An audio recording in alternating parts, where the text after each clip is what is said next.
Assalamualaikum everyone, welcome to my channel Cooking by Nimu's Mom.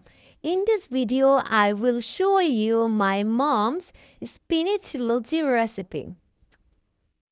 প্রথমে একটি পাত্রে গরম পানি করে নিয়ে তাতে আগে থেকে কেটে রাখা পালং শাকগুলি দিয়ে দিচ্ছি।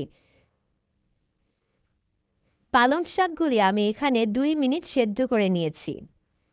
2 মিনিট পর যখন বলক উঠে আসবে তখন পালং শাকগুলি তুলে নিচ্ছি। এবার একটি মিক্সিং ব্লেন্ডারে 2 টেবিল চামচ কাঁচামরিচ কুচি, 1/3 কাপ ধনেপাতা কুচি আর আগে থেকে সেদ্ধ করে রাখা পালং শাক দিয়ে বিট করে নিচ্ছি। আপনারা দেখতেই পাচ্ছেন আমি এখানে কত সুন্দর করে বিট করে নিয়েছি। এবার একটি পাত্রে 2 কাপ ময়দা, হাফ চা চামচ লবণ, হাফ চা চামচ চাট মশলা দিয়ে ভালোভাবে মেখে নিতে হবে। এবার মাখানো ময়দা আমি 1 কাপ তুলে নিচ্ছি এবং বাকি ময়দার ভিতরে 1 টেবিল চামচ তেল দিয়ে দিচ্ছি। এবার হাতের সাহায্যে ভালোভাবে মেখে নিয়ে তাতে পরিমাণ মতো পানি দিয়ে ভালোভাবে মাখিয়ে নিতে হবে।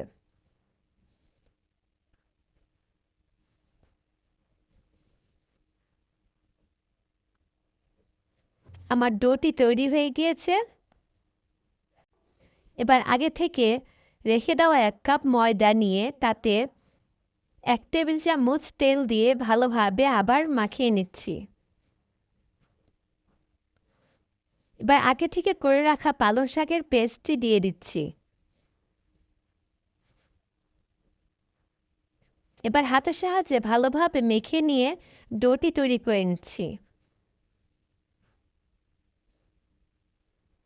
এভাবে আমি 2 ধরনের ডো তৈরি করে ফেললাম। এবার একটি ঢাকনার সাহায্যে ঢেকে রাখছি 30 মিনিটের জন্য। 30 মিনিটের পরে এখান থেকে একটি ডো নিয়ে রুটি বেলে নিতে হবে। আমি রুটিটি বেলে নিচ্ছি। আমার রুটি বেলা হয়ে গেলে একটি প্লেটে তুলে রাখছি। এবার পালং শাকের ডোটি নিয়ে পুনরায় আবার একটি রুটি বেলে নিচ্ছি। আমি দেখিয়ে দিচ্ছি এর পুরুত্বটি কেমন হবে। এবার আগে থেকে বেলে রাখা রুটির উপর পালং শাকের রুটিটি দিয়ে দিচ্ছি এবং হাতের সাহায্যে সমান করে নিচ্ছি। এবার একটি বেলনের সাহায্যে পুনরায় আবার রুটিটি বেলে নিচ্ছি। এবার একটি বাটিতে পানি নিয়ে একটি ব্রাশের সাহায্যে রুটির উপর ভালো করে ব্রাশ করে দিতে হবে। এবার হাতের সাহায্যে এক পাশ থেকে রুটিটি রোল করে আসতে হবে। রোল করা হয়ে গেলে একটি চাকুর সাহায্যে ছোট ছোট করে কেটে নিতে হবে। দেখুন আমার লাচিগুলো কত সুন্দর হয়েছে।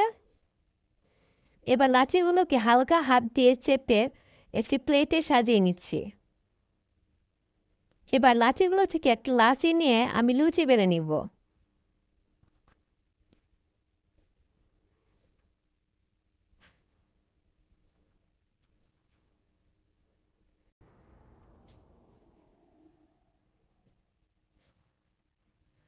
আমার লুচিটি বেলা হয়ে গিয়েছে।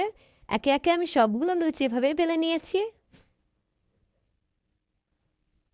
এবার একটি কড়াইতে তেল দিয়ে বেলে রাখা লুচিগুলো দিয়ে দিচ্ছি। লুচিগুলো ফুলে একদম টইটুম্বুর হয়ে গিয়েছে। আমার ভাজা হয়ে গিয়েছে। এবার আমি তুলে নিচ্ছি। এভাবেই আমি আরেকটি লুচি ভেজে নিচ্ছি।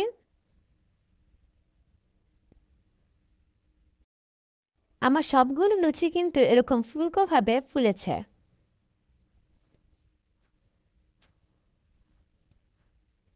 এবারে লুচিটিকে তুলে নিচ্ছি। লুচিটি দেখতে যেমন লোভনীয়, খেতেও তেমনই মজাদার। ভিডিওটি ভালো লাগলে লাইক, কমেন্ট, শেয়ার করতে ভুলবেন না। আর আজকে ভিডিওটি কেমন লেগেছে তা কমেন্ট বক্সে জানাবেন। আল্লাহ হাফেজ। আসসালামু আলাইকুম।